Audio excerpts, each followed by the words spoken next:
do the timing. I thank you, Mr. Speaker. Given that we have 22 minutes for this one, I will spare the CS a few things that I wanted to say. Let me just go straight to the question.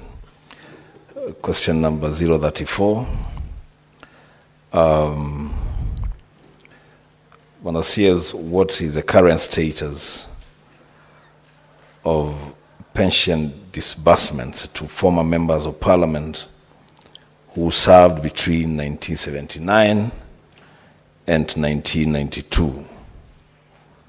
B, has the National Treasury undertaken any review or adjustment of these pensions to ensure they remain fair and sustainable, considering the rising cost of living and inflation over the years? And lastly, what policy measures has the government put in place to ensure pensions align with prevailing economic conditions? I thank you, Mr. Speaker. Honorable CS, you may proceed to respond, bearing in mind that we have received a copy of your response, and therefore, if you may paraphrase where necessary to save on time. Proceed, Honorable CS. Thank you very much, Mr. Speaker. In the interest of time, I'll try my level best to paraphrase and summarize my response without losing content. Now, I rise to address a question that was raised by Senator Enoch Wambua that is question number 034. Regarding pension disbursement to former members of parliament who served between 1979 and 1992. The current status is as follows. Honorable Speaker and honorable members, former members of parliament who served between 1979 and 1992 were eligible for pension benefits have been receiving payments in line with the Parliamentary Pensions Act, Cap 196, as revised in 2012. And this revision significantly enhanced their pension entitlements by adjusting the actuarial factor from 1/600 to 1/300. Effectively, this doubled their pension benefits. And as a result, these former members of parliament received a revised pension lump sum and an adjusted monthly pension following this the implementation of this Section 8.2 of the Cap 196, revised in 2012. But there are also further efforts to review the pensions which have been guided by the recommendations of a Kiumi Tribunal, which was appointed by the Parliamentary Service Commission to review the terms and conditions of the service for members and staff of Parliament. To implement these recommendations, several legislative attempts have been made. So there have been several attempts to amend the Act to accommodate the Kiumi recommendations, which was recommending at least a living pension of $1,000 per month. There was the Parliamentary Pensions Amendment of 2019, which the bill which lapsed in January 2019. Then there was another Parliamentary Pensions Amendment Bill 2019, sponsored by Honorable John Mbadi, was MP then, and this was rejected on 24th of September 2020 following presidential reservations. It was passed by Parliament but rejected by the President. Then there is the Parliamentary Pensions Amendment Bill by Honorable John Waluke.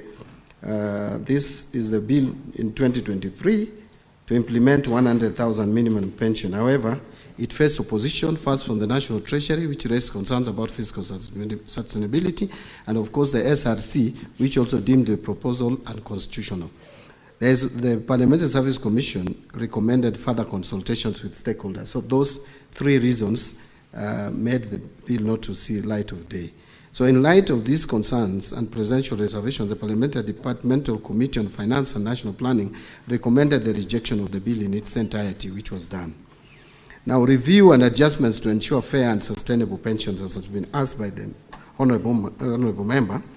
I wish to report that National Treasury has undertaken several measures to ensure pensions remain fair, sustainable, and responsive to the rising cost of living. And these include implementation of the Pensions Increase Act, Cap 190, which since 1st July 2005, pensions have been reviewed every 2 years with an increment rate of 3% to help pensioners cope with inflation and rising living costs. Number 2 is actuarial valuation of public service pension scheme. Regular actuarial assessments are conducted every 4 years to evaluate pension liabilities, funding levels, and sustainability. The other one is a comprehensive actuarial review is currently underway to ensure the long-term financial stability of the pension system. Legal reforms to strengthen the pensions framework. The government is implementing legal reforms to align public service pensions with our constitution and recently formulated national retirement benefits policy. These reforms seek to create a more equitable, transparent, and robust pension system while ensuring fiscal sustainability. Number C, the policy measures to align pensions with economic conditions. Honorable Speaker, to protect pensioners from economic shocks and inflation, the government has implemented the following key policy measures.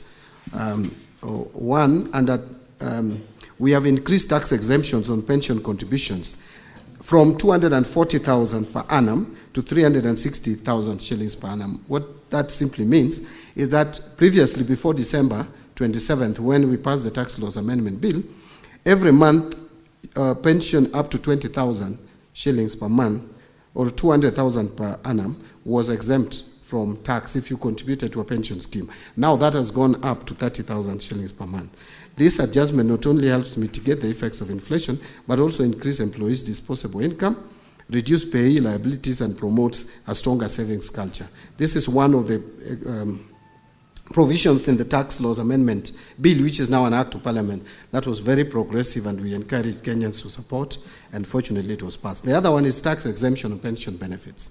The removal of taxes on pension benefits provides retirees with a higher post-retirement income, improving their financial well-being and ensuring a more comfortable retirement. I wish to report here, Mr. Speaker, that for those who may not know, that from 27th of December last year, anyone accessing his pension is now accessing it without paying any tax. And that is like saving 30% of your entitlement. And I think it has been very progressive. Those who have benefited from the same can attest to that. And also encouraging long-term retirement savings. These tax reforms create incentives for individuals to save more for retirement, strengthening financial security in old age and reducing dependency on government support in later years. We are also strengthening post-retirement medical care. Mr. Speaker, as you are aware, that we are now providing tax exemption on post-retirement medical contributions. If you are contributing to post-retirement medical scheme, you enjoy tax exemption. The other one is establishment of post-retirement medical funds. Treasury, through Circular Number 9 of 2024, authorized pension schemes to set up dedicated post-retirement medical funds, ensuring retirees have access to affordable and sustainable healthcare solutions. And Mr. Speaker, I'm sure you're aware that even Parliament is presently in the process of setting up this fund to take care of retired members of Parliament in their medical needs when they retire. And this is to all public servants.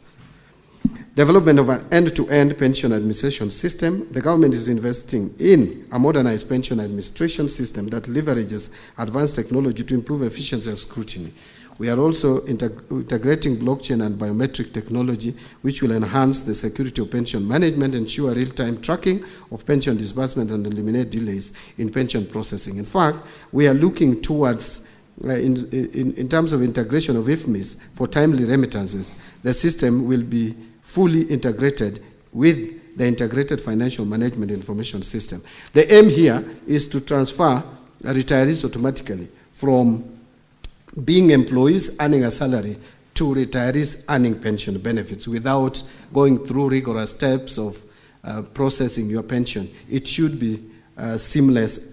From 1 month to the next, if you retire, you should start getting your pension. And these reforms collectively strengthen retirement security, improve pension fund sustainability, and enhance post-retirement quality of life.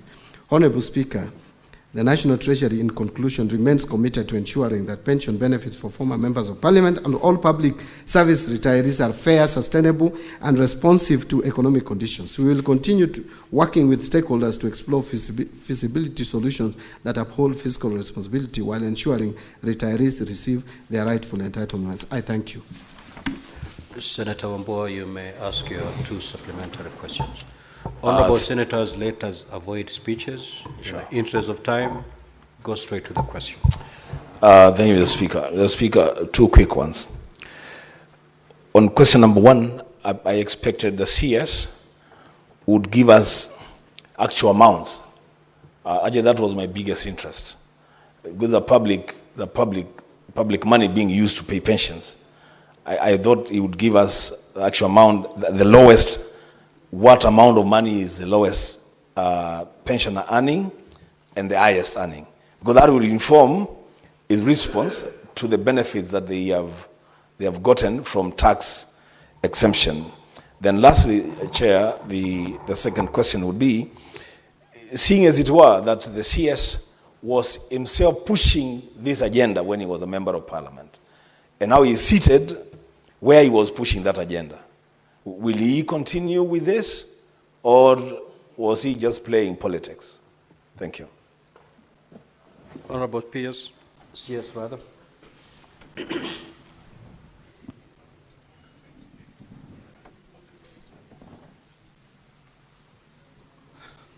Thank you. On actual amounts that these members earn, I may not have the actual figure, but I'm told the lowest is in the region of about 28,000 shillings per month.